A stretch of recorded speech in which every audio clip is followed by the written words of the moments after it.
Hey guys, welcome to my channel. Today we're going to be chatting about lenses and which lenses I use on a wedding day and why I use them. So I'm excited to share with you the 3 lenses that I use, including one zoom lens that I just added. Let's get into it. The first lens I use is the 50mm Sigma Fine Art Series lens. Now, since I've switched to Sony, I will be switching over my Canon gear to Sony. So right now I'm still using an MC11 adapter to fit these lenses on my Sony. But eventually I'll most likely upgrade this lens to a Sony Zeiss 1.4. Now this lens is on my camera probably 80% of the day. It doesn't really come off except for a few moments. This season I do plan to have 2 digital bodies going. That way I can have my 50 on one body and another lens on the other. But in the past I've always just had my film camera on one side and my digital on the other. So I'm excited to have 2 cameras going. Even if I still have my film camera attached to me, at least I'll have the second camera ready to go in my bag with the second lens on it.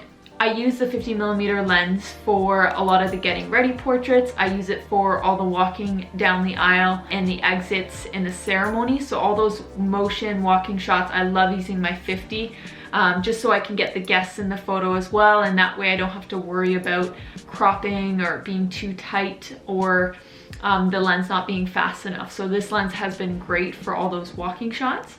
And then I also use it in the reception for the first dances, the entrances. Those moments where I need the speed is when I'll put on my 50mm. I also feel like a lot of people think the 85mm is the closest looking lens to film, but that's not really the case. The 50mm will get you the closest look to film, and that's why I rarely shoot with my 85mm for bride and groom portraits, because I find that the depth of field is a little bit flat looking. Sure, you get that beautiful bokeh, but it looks a little bit flat compared to film where you get those layers of the depth of field. So I love using my 50mm for all my bride and groom portraits, for all those fast moving shots on a wedding day, and for a lot of the getting ready shots as well. And then again, I'm still shooting medium format film, so I always have my contacts with my 80mm Zeiss lens on one side of my harness. Next up is the 85mm Canon 1.2, the L series lens. It's a heavy duty lens, but I love that it doesn't look too telephoto, and that way when I'm doing candids of the guests, they don't realize just how long the lens is, and then they don't shy away from my camera.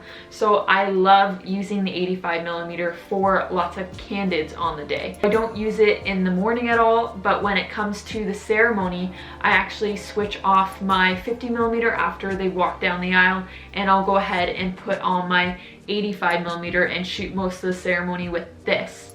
And I love it because I can get in nice and close, but I don't have to stand really close. I can still stand at the sides in the aisleway and not get in people's ways. But I also found that when I had the 135 that it was getting too close for candids. It was almost cropping like right here when I would go to shoot candids of the guests. But the 85mm, I know that I can probably get chest or waist up, which is a really nice crop for candids of the guests. I also use the 85mm during the first dances, so after I've gotten a few wide shots with my wide angle lens, then I'll go ahead and put on my 85mm, and I'll use this to get beautiful close-ups of them doing their first dance rather than getting their full body. I like to go in nice and tight, getting probably their chest up on both of them, getting them nice and tight in the frame, getting those emotions and the kisses.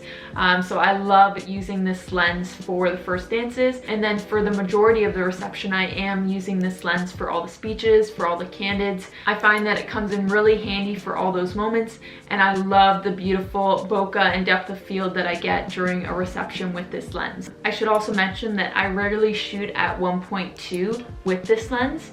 Most of the time I'm shooting at 2.0 and then sometimes 2.8. But typically 2.0 is my go-to. And then for my 50mm, I'm usually shooting it at 1.4, 1.8, especially for bride and groom portraits. I try to shoot with the aperture as low as possible at 1.4, 1.6, 1.8, because that gives me the closest resemblance to film. And I find that with my Canon camera, I was able to start getting really sharp images at that aperture. I know some people have a difficult time. I used a calibration software called Focal, which really helped me get the most out of my lenses. Now that I've moved to mirrorless, I noticed that there isn't any softness issues and that there's no need for calibration. So I'm really excited about the mirrorless systems for that reason. And when it comes to family portraits, bridal party, again, I'm always using my 50mm, and I love to shoot it at 2.0 to 2.8.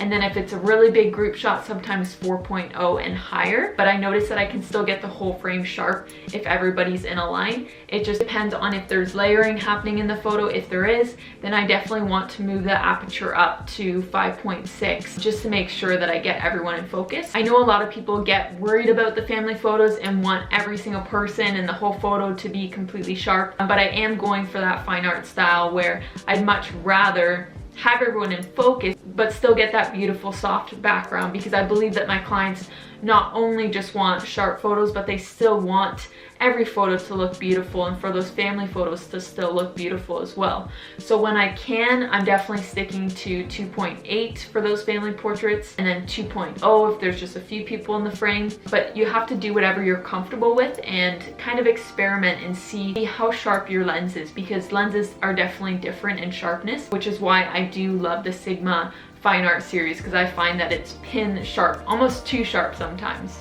Lastly, I just added this lens in to replace my 35mm Canon lens, and this is my first Sony lens. It's Sigma, but it's for Sony E-mount, so it is for my Sony camera.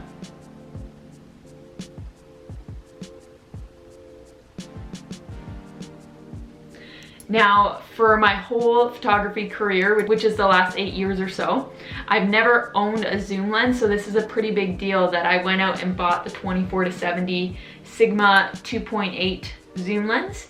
Typically, I've always stuck with my 35mm because I don't shoot that many wide angles, but I found it limiting over time, and there were so many scenarios during the dances or in tight spaces where the 35mm was never wide enough, and it was really challenging sometimes trying to figure that out.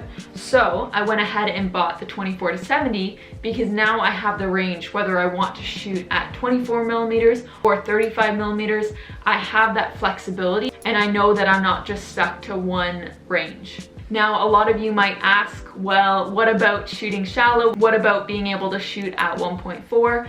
Well, most of the time when I'm shooting wide angle, I don't stop down to 1.4, 1.8. I'm typically shooting over 2 or 2.8 or even higher. So that's why I didn't mind that this lens started at 2.8, because I know that's most likely what I'm going to be using anyways.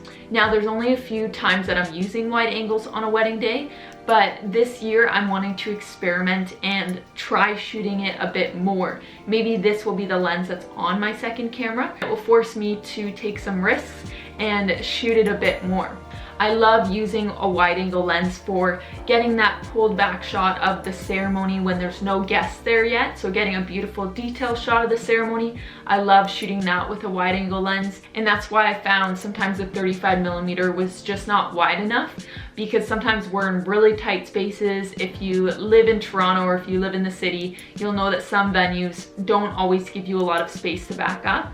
So that's why I really wanted the 24-70. And then I also love getting the reception wide shot on here, so get a nice wide shot of the whole room without the guests in it, and also with the guests in it too. Every ceremony, every reception, I'm always trying to get that wide shot to get all the guests in there, so that way the bride and groom can see who was there, and it's just a beautiful keepsake for their wedding day. I also plan on using my 24-70 for dancing shots, and in the past I've only used 50mm, so I'm excited to get the dancing shots with this lens to get everybody in the shot and get those really cool up close shots where you're getting in close but the subject still looks far away and you're getting movement in the shot. I'm using direct flash, so I'm excited to try some new things with the dancing to make it more exciting and add that party feel to the photos. So those are the 3 lenses that I use on a wedding day, and they're definitely must-haves if you are looking to become a wedding photographer. The 50mm is key for being a wedding photographer. If you shoot portraits, 50mm is beautiful. You don't get too much distortion. I know some people shoot their bride and groom portraits with a 35mm most of the day, but I just find that the most flattering lens for my bride and groom is the 50mm. So that's definitely a lens that you want in your kit. The 85mm is amazing for getting those really tight shots of your guests, being able to shoot from across the room. And then of course having a wide angle lens, whether you go with the 24mm, the 35mm, or the 24-70. Having a wide angle lens in your kit is key and will save you lots of stress in moments where you are limited with space. I'm excited to test out the 24-70 at a wedding and let you guys know how it performs, but I know that this will be a great lens to add that variety to my wedding galleries so that the clients can get a little bit of a different angle, different perspective, rather than always shooting with a 50 or an 85. Well, that's it guys. I hope that this video was helpful for you. If you liked it, please make sure to subscribe and hit the like button below. I'll be putting more videos out like this, hopefully every month, if not even weekly. So stay tuned, and I hope that you guys follow along.